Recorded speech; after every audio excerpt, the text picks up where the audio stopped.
Welcome to Healthcare Today. Another important question which we get from the international patient is that what kind of implant do we use for robotic knee replacement surgery or robotic hip replacement surgery?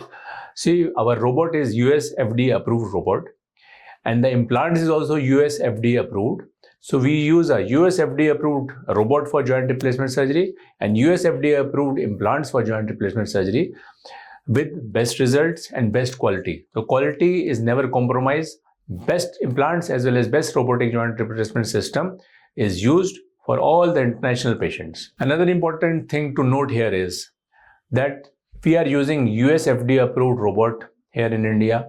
We are using US FDA approved implants for joint replacement surgery.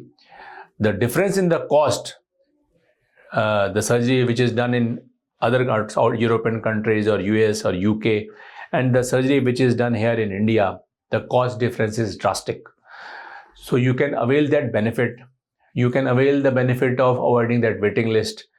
So cost, waiting list, and the quality of care which you will get here in India will be much better and safer for you, and it will be a wonderful experience for all of you who are planning to come to India for getting their joint replacement done.